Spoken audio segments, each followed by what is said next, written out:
tend to talk very quietly. If I do that, yell at me. Okay, so here we are. I wanted to talk a little bit about something that I've come to know as preventing suffering. This is something that has been taught to me by different rescue groups and people who have been in animal rights for a long time. So hopefully I can explain it well. A little bit of an introduction.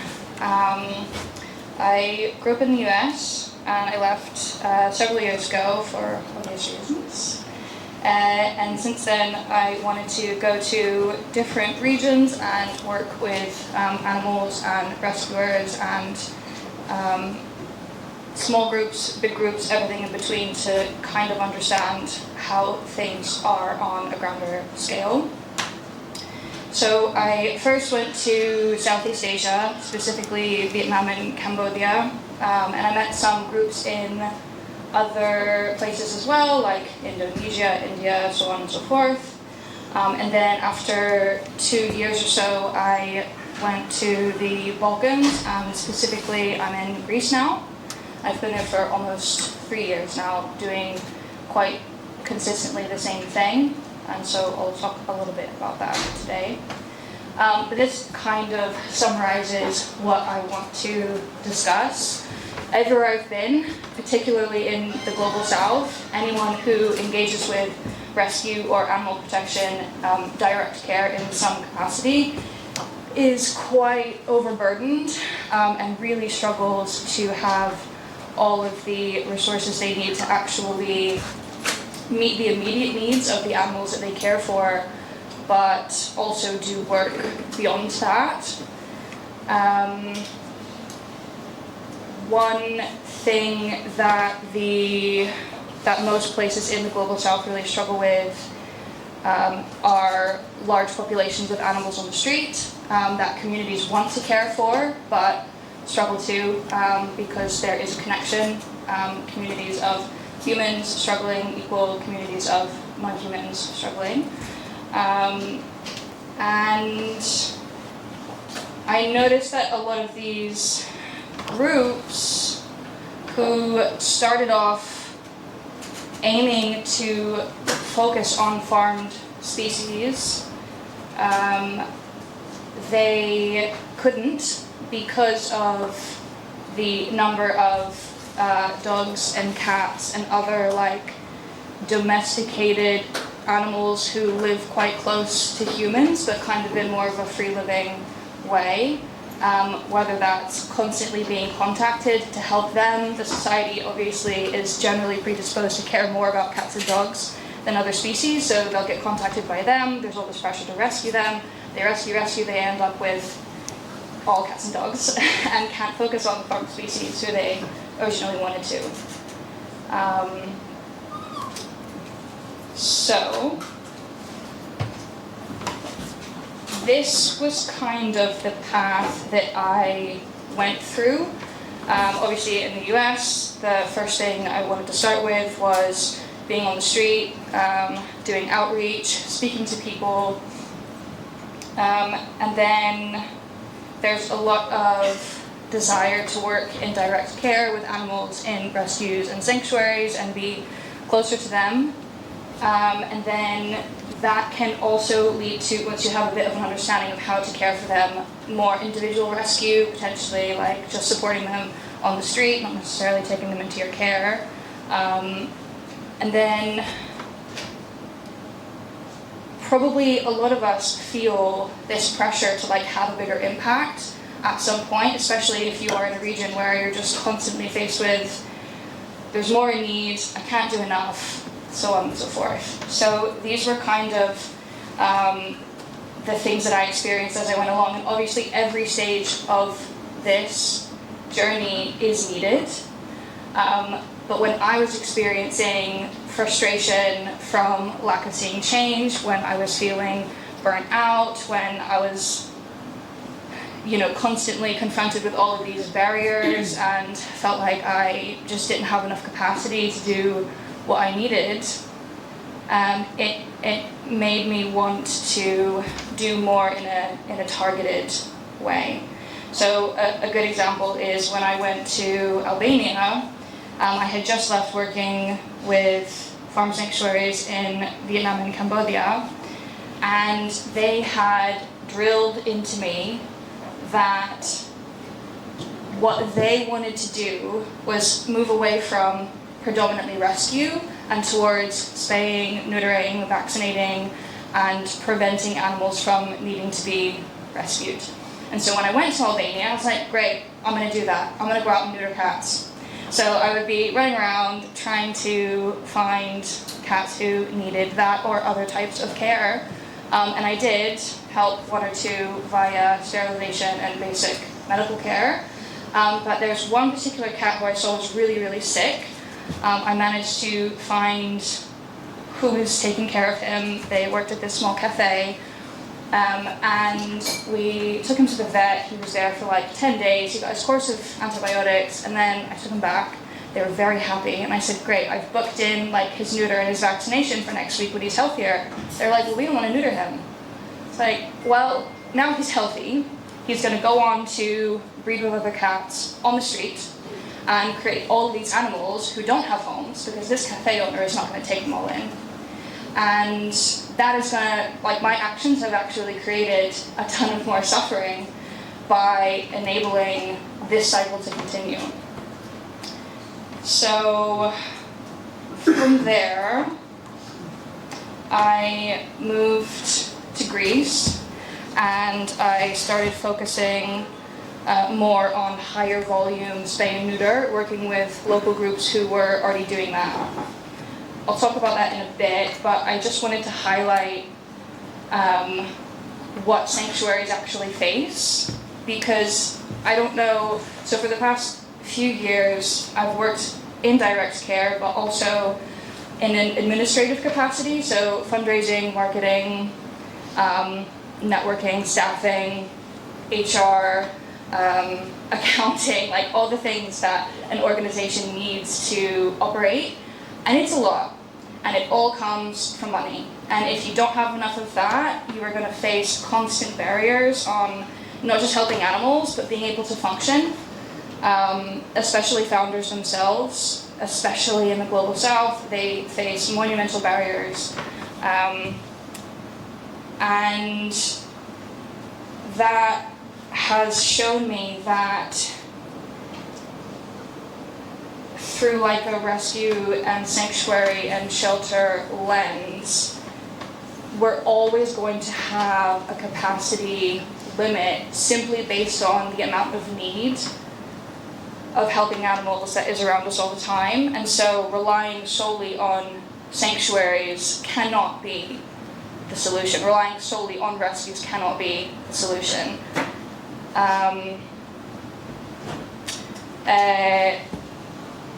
One friend that Shakira introduced to me, who lives in Greece on an island called Lefkada, that was her Turkey in the beginning.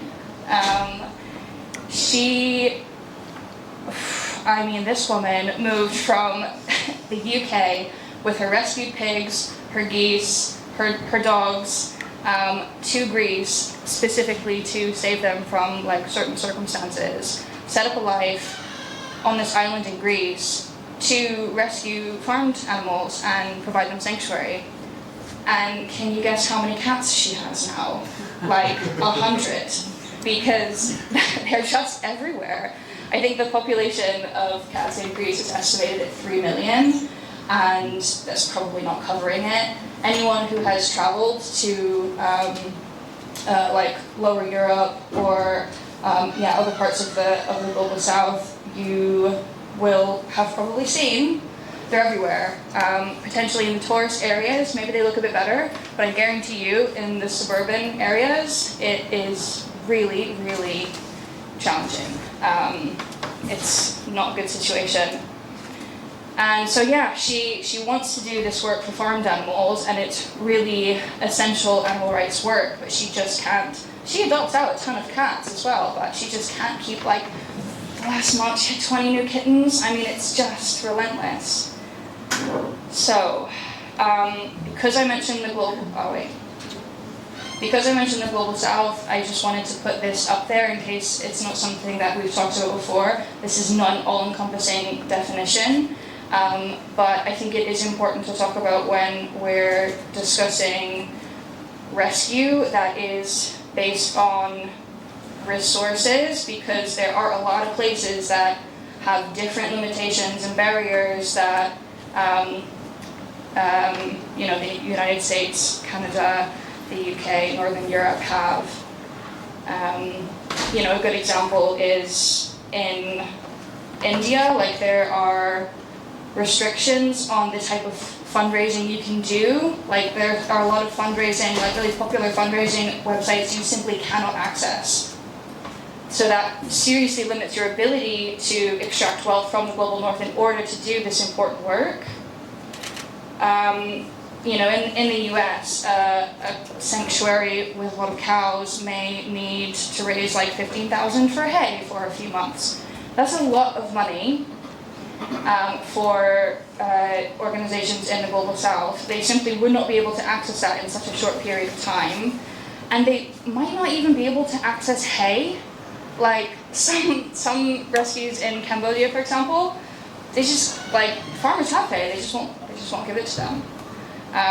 So there are a lot of additional restrictions that they face. And there are also, in these places, the massive amounts of animals who live on the street, unhoused.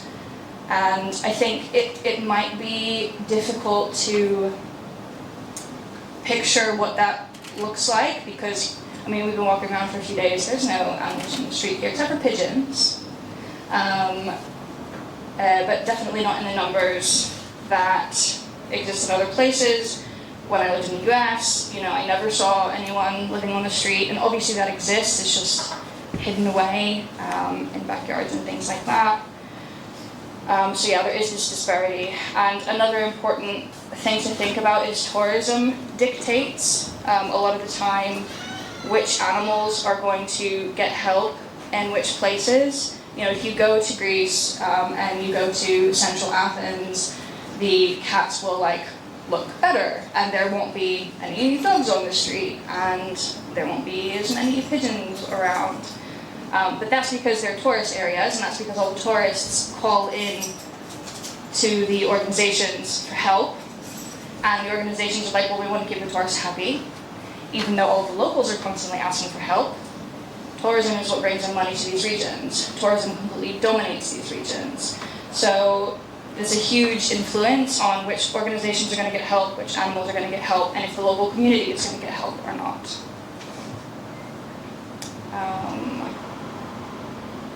I have jumped around, sorry for that. Maybe you can already picture this, but I just wanted to lay it out a little bit logistically. The rescue cycle always starts when an animal is born. At that point, whether they are in a home, in a shelter, or on the street, or in the wild, there is going to be some degree of suffering or struggle that they face, even in the best possible home, in the financially wealthiest country. There's still possibility that that animal is not going to have their dietary needs met, or they won't, someone could bring a kitten into the home and they don't have anyone to socialize with, and that's going to affect their development as an adult animal.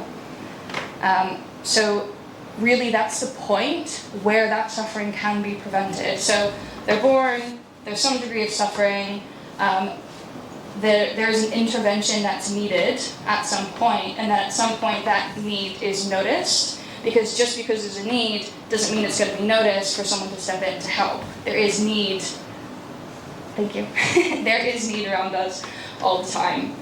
And then when that need is noticed, there is mobilization to help, and then we realize the demand for the resources to help ends up being much greater than our capacity, again, largely due to the sheer numbers that are in need. So, I won't go through all of this in too much detail, but based on all of this, I just kind of wanted to put some thoughts on rescue into words. You know, Shakira and I talk about this sometimes, how even after rescue, there is no guarantee that someone is safe. There are so many things that can happen to sanctuaries, to individuals. For example, Little Green Pigeon is a pigeon sanctuary in Wales, and they've been going for quite a few years now. I think they have, as you know, more than 200 avians in their care, and they're going to have to close now because they've had repeated coccidiosis outbreaks, and that's going to stay in the environment, and they cannot safely keep those birds there anymore. So they either have to physically move them all, but then the birds are probably already carrying it, and it's going to get into the environment in the new situation.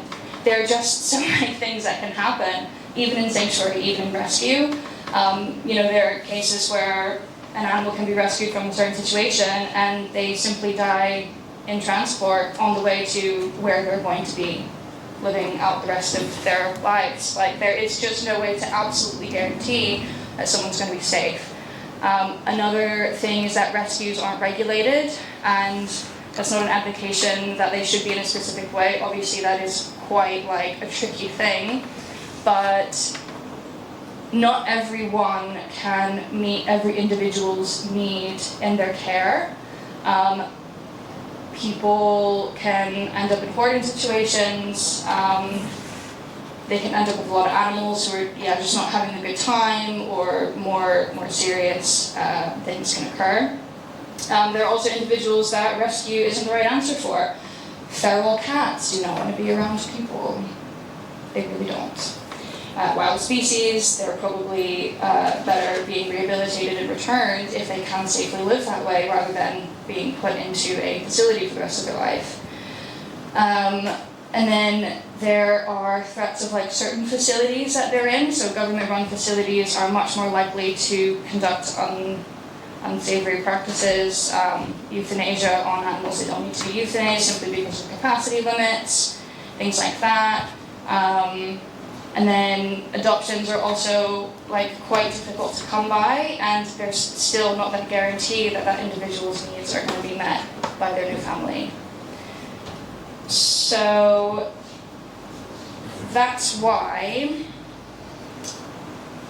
every animal rights organization that I have spoken to, worked for, particularly in the Global South, either wants to incorporate spay-neuter in their work or already does. In case that is a foreign concept, that basically means catching animals who live on the street. They go to the vet, they receive like the full run of basic health care. A lot of them are horribly sick, even just with parasites. When we meet them, they live on the street, they eat trash, it's really dirty. And so all those things have to be addressed. But vaccination and sterilization is at the core of why we are doing an intervention, so that we can prevent anyone else from ending up in that situation in the future. So female animals are spayed, they have their ovaries and their uterus removed, and male animals are neutered. Obviously, there can be a lot of fear, anxiety, and stress involved in this process. So it is important that when we're doing this, we're using proper equipment. We are doing so carefully. We are considering making sure we're working with like skilled people, not just grabbing animals and then we make sure that the basic care that they are provided is good quality, that they're going to a good vet, that the vet actually cares. They're not going to be like scrubbing them and throwing them around. They're going to give them the pain relief and the fair treatment and like the quiet recovery space that they need. And then I want to make a point as well, because I've had conversations with people about this, about how this works into like an animal rights perspective, especially around consent-based interaction with animals. Anyone who has worked with sanctuaries or rescues probably know that sanctuaries do prevent reproduction as well. There are a ton of animals that need to be rescued. You don't want animals to be breeding in your care. There are a lot of complications that can come up because of that. Reproductive health issues. I mean, that's why they have to be rescued in the first place, right? If you have a chicken laying eggs in your sanctuary again and again and again, they are going to have reproductive organ failure at some point, and so that reproduction is generally, if responsible, prevented in a sanctuary rescue setting. Someone made the point to me recently,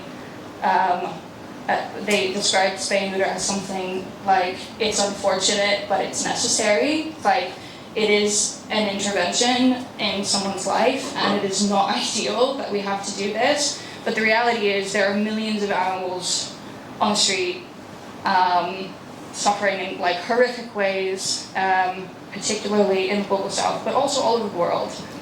I don't know if anybody knows this, but female cats and dogs can get pregnant by 4 months old, and they can give birth at 6 months old, and that can happen every 3 months. They can have 2 to 6 kittens, they can have more than that, and the statistic in the Western world is that 70% of them born outside will die. But obviously in the global south, in places like Greece, that statistic is going to be a lot higher. So it's like being born into a death sentence in a lot of places. It's a cycle that repeats constantly. Reproductive issues are all over the place. Pyometra is affection of the uterus. It happens from repetitive reproduction. TBT is a certain type of cancer that predominantly exists in certain regions in Southeast Asia. That is like, it's just a horrific cancer of the genitals that they get from mating, and you have to go through chemotherapy, and it's awful. Obviously this is really stressful for male animals. They're fighting, they're getting injured, they're getting sick, they're getting abscesses, they carry a lot of diseases, and they spread them to the female animals and their children. A lot of this has to do with being in an urban environment, and a lot of this also has to do with the fact that they're completely reliant on humans. They're selectively bred. At one point they were, even if they live on the street now and are just kind of like a generic cat, to live amongst humans, and they cannot live without us. And so that can necessitate some kind of intervention to help them, because they can't do it on their own. They will just continue to live in this constant fear and crisis. I view all of this as an animal rights issue. Not every group who engages in this will. There's a lot of welfare groups out there that don't view it as an animal rights issue. But this, for me, is for their well-being. It has nothing to do with me. It's quite like a challenging experience to go through. It's not something I want to do. It's in their best interest. Obviously, there are effects systemically on rescue organizations as well. If these programs are successful, there's going to be less burden on them to rescue animals, because there's less future potential animals that don't exist, that don't need to be rescued, that don't need medical interventions and things like that. A massive percentage of the communities I've been to are already trying to do this. They want to spay, neuter, vaccinate, they want to provide basic care, but they can't. Either they can't afford to, they don't know a good vet, they don't have the equipment, a whole gamut of reasons. And so this is something that we are doing with people in the community who want to engage with this. So kind of trying to give them a pathway to do that. There are immediate positive effects, obviously, on the individual. There are improvements in immediate health. There's also changes in someone's behavior when there's less constant fluctuation in their hormones. Male cats can become a lot friendlier and happier to be around humans. That's not necessarily like a reason why we would do this, but it can make them have a better time because they live around people, and people are trying to take care of them and feed them, so that can be a benefit. Generally, we can say that if we are doing this intervention, we can be pretty sure that there's going to be some kind of positive effect, even if that is, he had rotten teeth and they were removed and now he's not going to die from infection. He had a bunch of parasites and they were treated, and so now he's going to have a healthier gastrointestinal tract.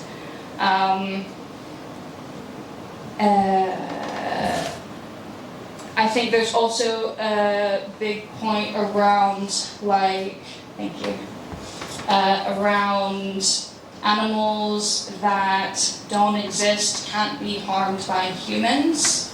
Most of these animals ended up on the street because they were abandoned at some point. They were let outside to breed, and just generally not cared about. Obviously there's intentional breeding that goes on as well, and if they don't exist, people can't ruin their lives.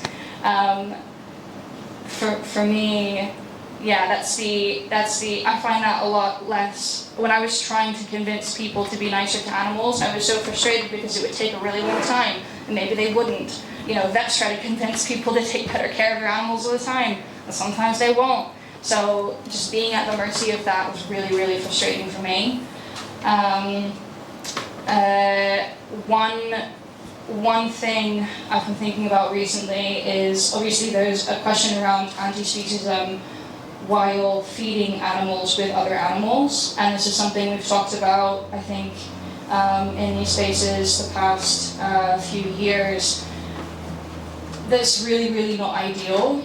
Even when I'm going out and catching cats, I have to use some kind of pet shop-based, animal-based wet food in order to convince them to let me kidnap them. So I really wish I didn't have to do that, and I don't know if that is an anti-speciesist action to take. What I do know is if they don't have children, that's less obligate carnivores to feed animal products. And the pet food industry, pet food, is massive.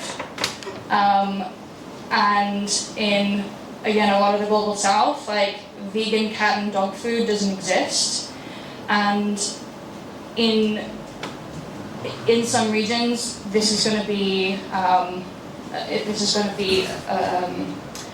big factor. We can't just switch to feeding their dogs vegan food instead, or the cats. So yeah, that kind of leads into future effects. Obviously there are tangible effects on the cats themselves, their communities, the community of people that they live in. This brings everyone closer into relearning to coexist. In some places that's more successful than others. I have a friend in Delhi in India, and she has an incredibly successful spay-neuter vaccination program. And the level of community there, the way that they live in these areas with the dogs that they are feeding on the street and doing this TNVR, it's something of note. Another thing we've seen in Turkey and Morocco is really big killing programs of animals on the street, and this can combat that. If tourists don't think animals on the street are a nuisance or they're sick or whatever, governments don't think that there's all these animals running around trying to bite people, obviously all of that is not as big of a threat as everyone likes to think, but that means they're going to be less incentivized to run these killing programs if they have an alternative that is going to provide better outcomes for the people in these areas and the animals. Something else that I would love to kind of test this theory in the future is that in the areas where these projects exist, sanctuaries can focus more on farmed animals. If they're not being constantly used, I just found there's there could be like more encompassing studies, but just kind of show the magnitude of the pet food industry. I mean, I didn't realize that like animals used for pet food is the second biggest export out of the US next to corn. Like, that's a ton of animals. It's billions and billions of animals. It's the same in the EU. Something else of note, I think, is that theoretically sterilization is no different to rescue. There, like I mentioned before, like there are things that we should consider around non-consent based interventions, and we want to be as fear-free and compassionate as possible. But unfortunately, like certain situations necessitate rescue, just like certain situations necessitate these kinds of interventions, basic medical care, and things like that. So this is not all about me, but I just wanted to put some numbers up of what it looks like. I've been focusing on just catching, neutering, and returning cats in Athens since January, and we've had 650 cats since the beginning of the year, which is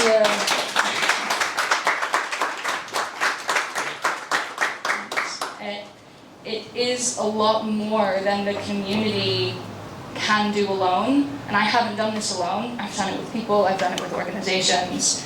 So yeah, it is a positive thing. What else? I just quickly wanted to mention fear, anxiety, and stress because it is an important thing to think about when we are intervening.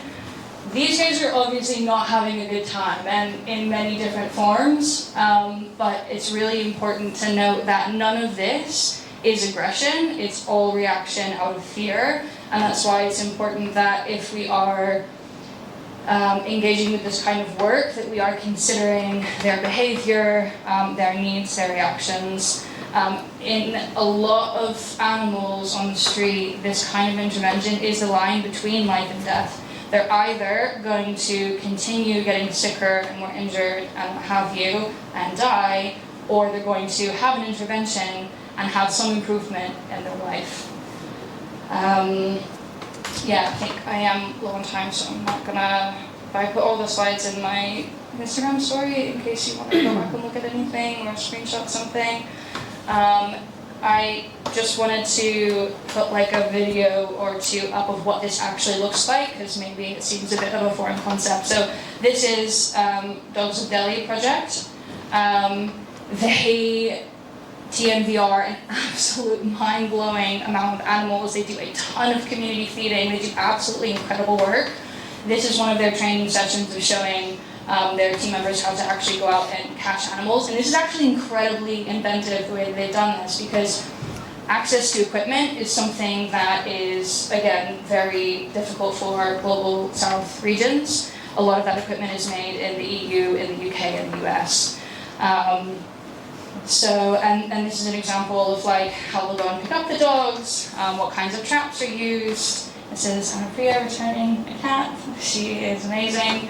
Street feeding programs that they do, obviously they know these animals, they have fed them and been in community with them for so long in order to be able to, provide them this kind of care. And then there are other, in Athens, there are other ways that we work. A lot of the time we use equipment that looks like this. We have automatic traps where they kind of just like go in on their own. We have other traps where you have to like be a bit creative. This is Leela here, and she's gonna pull the string. Because we have to take all different kinds of tactics. Obviously, we always do like covering up the cages in order to help alleviate their fear, anxiety, and stress. We use bigger traps that can catch more than one cat at a time. We're always covering the cages. We're running. We are not walking over there. This is a stressful situation. We have equipment which we can like put down on top of them, which can be a bit less stressful because they're not in contact with other animals freaking out. So on and so forth. And then I also wanted to show you kind of what the environments in Greece look like sometimes where we're doing this. So On the right, this is the countryside. On the left, this is in Athens City. On the right, this is a project that I went to support Lila with on an island. I think we were there for just a few days, and this woman managed to organize us catching like more than 20 cats. Just like 3 different vets. I mean, it was a whole thing, and it was really cool to be in the countryside in a place where they struggle a lot with access to food and things like that, to be able to help them like this. So I'm pretty sure I'm out of time. If you want to read through any of this, there's points about like, you know, what you can do, how you can get involved in these kinds of things and support sanctuaries and stuff like that. Like I say, the slides are in my story, and these are all of the organizations that were up there. I'm just really sorry for going over.